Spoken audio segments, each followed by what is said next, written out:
कपिल सिब्बल सातत्यानं अनुसूचित 10चा उल्लेख करतात, कारण की अनुसूचित 10चं उल्लंघन झालंय अशा पद्धतीचा हा युक्तिवाद आहे। विधानसभा अध्यक्षांनी अनुसूचित 10 ज्यावेळेस अनुसूचित 10 संदर्भात आमदारांच्या अपात्रतेसंदर्भात निर्णय दिला होता, त्यावेळेस सुद्धा काही गोष्टी आपण लक्षात घेतल्या पाहिजेत की त्या निर्णयावेळीही केंद्रीय निवडणूक आयोगाने जो निर्णय दिला होता तो निर्णय त्या निर्णयाचा आधार घेत विधानसभा अध्यक्षांनी निर्णय दिला होता। आता त्याच निर्णयाला जो केंद्रीय निवडणूक आयोगाने घेतला होता त्यालाच आव्हान दिलं गेलं असल्यानं विधानसभा अध्यक्षांनी आमदारांच्या अपात्रतेसंदर्भात म्हणजे सगळेच आमदार पात्र कसे नक्कीच परत तुमच्याकडनं आम्ही या सगळ्या संदर्भामध्ये अपडेट्स घेणारच आहोत। आपण बघतोय की आज अत्यंत महत्त्वपूर्ण अशा पद्धतीची शिवसेना पक्ष आणि चिन्हाबाबतची सुनावणी आता सुप्रीम कोर्टामध्ये सुरू झाली आहे। यामध्ये अनेक महत्त्वाचे मुद्दे समोर आले। मूळ पक्षाचा व्हीप झुगारणारे अपात्र ठरतात असा महत्त्वाचा मुद्दा आजच्या सुनावणीमध्ये समोर आलाय। वेगळी भूमिका घेणारे मात्र यामध्ये अपात्र ठरतात असं देखील आजच्या सुनावणीमध्ये नमूद करण्यात आली आहे। त्याच पद्धतीने आजच्या सुनावणीमध्ये पक्षांतर बंदी कायद्याचा देखील उल्लेख करण्यात आलाय। दोन्ही गट 2018च्या घटनेनुसार काम करत होते असं देखील आजच्या सुनावणीमध्ये सांगण्यात आलंय। निवडणूक आयोग ती घटना नाकारू शकत नाही असा देखील दावा या सुनावणीमध्ये करण्यात आलाय। दरम्यान अधिक माहिती घेण्यासाठी आपण पुन्हा जाणार आहोत आपले प्रतिनिधी भरत यांच्याकडे। भरत, आपण बघतोय की जसं तू मगाशी म्हणालात की सादिक अली केसमध्ये निवडणूक चिन्ह जे ते गोठवण्याचा निर्णय झाला होता, तर काल शिंदे गटाने जो युक्तिवाद केला त्याच्यामध्ये त्यांनी म्हटलं होतं की सिम्बॉल ऑर्डर 1968 नुसार शिवसेना गटाचं जे वकील आहेत त्यांनी सांगितलं होतं की हा निर्णय पूर्णपणे वैध आहे। त्यामुळे आता चिन्हाबाबत काय होतं हे बघणं महत्त्वाचं ठरणार आहे आणि चिन्हाबाबतचा हा सगळा निर्णय महाराष्ट्राच्या राजकारणावरती पुढचे अनेक वर्ष प्रभाव टाकू शकतो। त्यामुळे आजच्या सुनावणीकडे विशेष लक्ष असेल। भरत,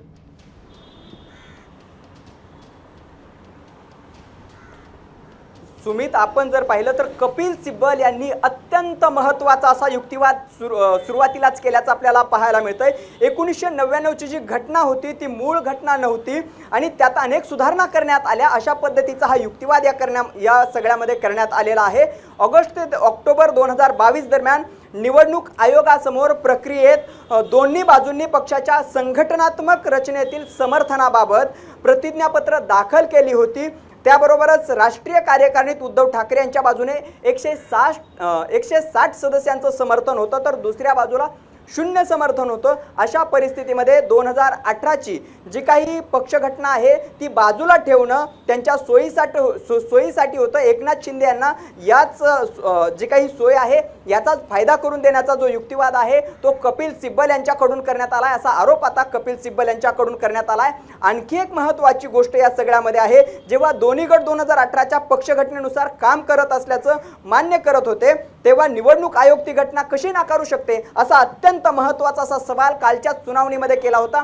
त्याची पुनरावृत्ती जो युक्तिवाद आहे तो कपिल सिब्बल यांनी आजही पुन्हा एकदा केल्याचं आपल्याला पाहायला मिळतंय। निवडणूक आयोगाला असा निर्णय घेण्याचा कोणताही अधिकार नाही। त्यांच्या अधिकार क्षेत्रात 2018ची जी पक्षघटना आहे ते नाकारण्याचा मुद्दाच नाही असाच युक्तिवाद आता कपिल सिब्बल यांच्याकडून करण्यात येत असल्याचं आपल्याला पाहायला मिळतंय।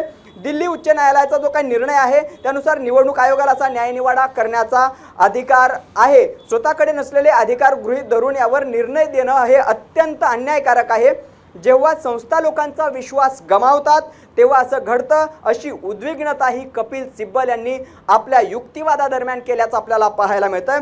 निवडणूक आयोगाने पक्षांतर्गत लोकशाही लागू करण्याचे निर्देश दिल्यानंतर शिवसेनेनं आपल्या पक्ष घटनेत सुधारणा केली होती। ही सुधारणा स्वतः शिंदे गटाच्या ठरावात नोंदवण्यात आलेली आहे। याकडे कपिल सिब्बल यांनी लक्ष वेधल्याचं सुद्धा आपल्याला पाहायला मिळतंय। शिवसेना प्रमुख बाळासाहेब ठाकरे यांच्या निधनानंतर 2018 पक्ष नेतृत्वाने पुन्हा पक्ष घटनेत सुधारणा केली। त्याच्यात स्पष्ट नमूद करण्यात आलं की 2018ची जी घटना दुरुस्ती करण्यात आली होती हे त्यांनी स्वतः मान्य केलेलं आहे। हे एकनाथ शिंदेंनी मान्य केलेलं आहे।